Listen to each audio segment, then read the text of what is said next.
Okay, today I wanted to go over a discus throw from Jasmeet.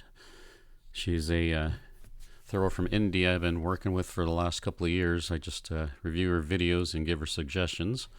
Let's take a look at this throw on the left here.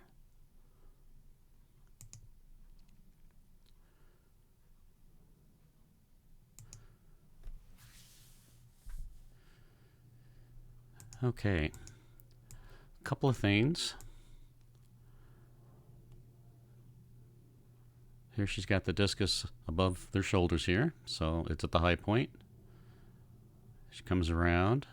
Now the discus is at the low point. And then right here, it should be continuing rising up to the high point, which it does, but I just think it needs to go a little bit higher. Let's take a look at Sander Perkovic on the right here in that same position.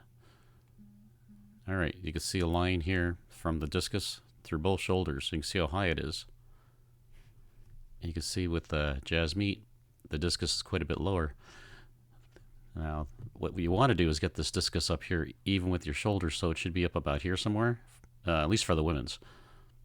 The men won't be as high, but for the women, definitely you want to be able to stretch and flex and get that discus up here. Now, take a look here at Sander Perkovic on the right, and on the right video, and watch where she releases. She'll have that same angle. See? That's what we talk about, having a high orbit or a long orbit. So she's pulling that discus through the maximum orbit and the range, so she can accelerate it along the longest path. When you have this discus low here, like Jasmeet does on the left, then the discus doesn't go through quite that same orbit. It's a little, you cut yourself a little bit short, so you're not pulling as long. Now, one thing I see that is probably causing this is because where her eyes are. Her eyes are looking out here horizontally. And you can see where Sander Perkovic on the right here, on both videos, you can see their eyes are looking down. She's almost looking maybe at the back of the circle, maybe a little bit past it. Let's take a look at Valerie Allman. Similar right here.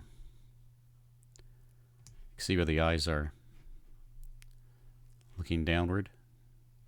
So the head, the spine, everything is in a single axis, single line. Everything's 90 degrees to this arm. Let's look at another video right here. Now you can't really see her eyes there. But you can see how everything's aligned here at an angle.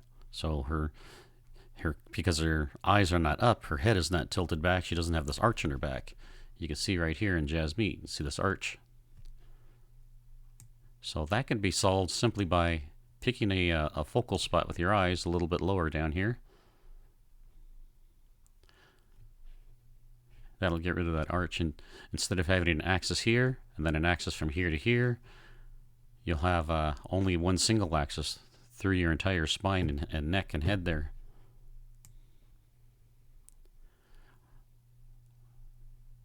See how Sander Perkovic right here, well actually in both videos, you can see how she keeps her head and spine and everything aligned. So everything's moving in a single axis.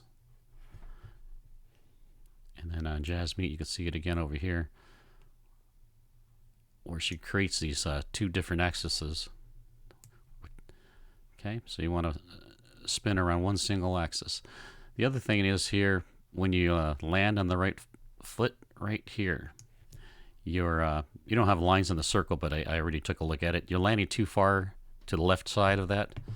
You can see right here where Sander Perkovic has landed on the video here on the right. Here's the center. She's landed on the inside of it, so she's landed to the right side.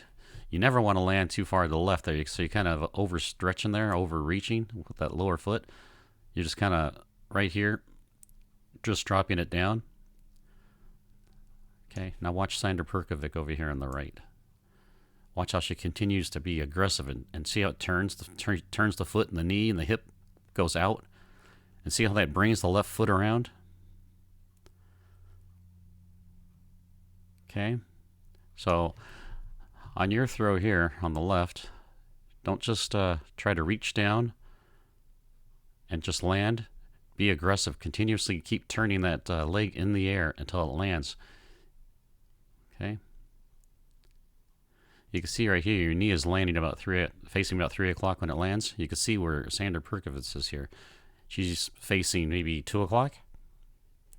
Okay. So that's a big difference. She's continuing that rotation all the way through. She's not just landing, just making that a destination, say. She's landing there with intent and really turning that. Okay. And landing sooner here it'll be a result of hooking that foot in around, keeping that foot underneath the knee here. Let's watch Sander Perkovic. See how she has her foot actually not even under the knee, but even a little bit beyond it, behind it. Where yours maybe a little bit ahead, cast out in front. See, like right here, it's ahead of the foot is ahead of the knee, which is okay as you come in, but you want to make sure you hook it in and get that foot under the knee as you land and keep turning it. Okay, here's the other point I want to make right here. Okay, so we already talked about having the discus up higher here by having your eyes down more. But this angle in your shin here, this knee should be a little bit maybe farther past this foot, this toe. By bending at the knee more, it'll come out further. You'll have more of an angle. Take a look at Sander Perkovic on the right here. You see how far her knee is past that toe? Okay, because she has more of an angle here. You can see the angle from her hip and then down to her foot, from her knee to her foot.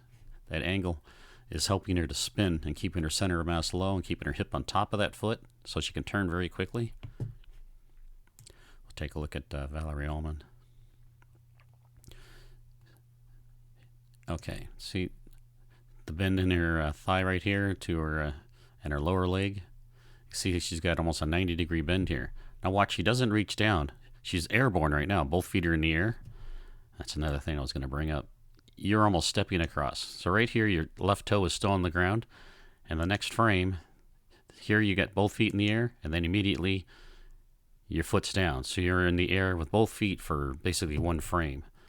So if you watch Valerie Ullman here, right here, her toe is still on the ground. Now she's got both feet up, and she's got one more frame, still both feet in the air, and then she starts to land. So you've got a whole extra frame in there of being airborne and getting your lower body turned. Okay, so the point I was making earlier is when she lands, she doesn't reach this leg down. You don't see this angle change as this toe is not quite at the ground yet, but in the next frame, here it is. You see she hasn't reached down and extended that leg. She's kept it bent. That's so she can go right into her turn immediately. Okay? That's going to help you to accelerate that lower body and keep it ahead of the upper body. So that comes from having a good angle here, having a good angle here before it lands, landing with a good angle, don't reach, and make sure you land more toward the center of the circle, not on the left-hand side. And then watch how far your left foot goes. It's almost outside the edge of the circle here. Okay. You want to keep that in tighter.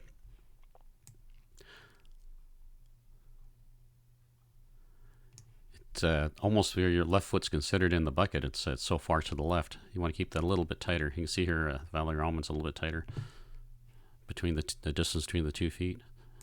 Sander Perkovic, I think, is a little bit wider on this particular one right here. And we'll see here. Valerie Ullman's the left foot didn't move very far. It's almost inside the left sector line, if you can see that. Let's see if we, yeah, you can't see the sector lines here. Don't see the sector lines here either. Okay. I kind of use that as a guide. Try to land not past the left sector line, which if you have them out here marked. Okay. I guess the only other thing I wanted to bring up is maybe drop this left knee a little bit more here. That'll keep you driving into the ring. Watch the left knee here on Sander Perkovic on the video on the right. See how she sinks it down, and then it just keeps going down right here. Then she extends, but she doesn't bring that knee up any. See, it just stays at that same right here. If you look at it with the horizontal line here, you would see that knee doesn't drive upward. It stays low. Okay. The other point is she keeps this foot below the knee, so the shin is horizontal, so the foot can land quickly. Let's take a look at your left leg. See how you're a little bit more vertical here. Let's take a look at how that left foot comes off. Right here, you can see the heel of the foot is above the knee. That's going to slow down your left foot landing, because you want to get that left foot down faster so it doesn't over-rotate and come land too far to the left. So keep it short. Keep the foot horizontal. This shin. I wouldn't go too low. I wouldn't go too high. I would just try to keep it as horizontal as you can, like you see in Sander Perkovic here, and that should help you to land it more inside the ring. Of course, if the right foot's more toward the center, this will bring this left foot over more too. Okay, so that's pretty much the main points I saw in this. Yeah, not having your eyes out horizontal, but pick a spot down here and align with your body. Okay? All right. Good luck, and we'll see you next video. Thanks.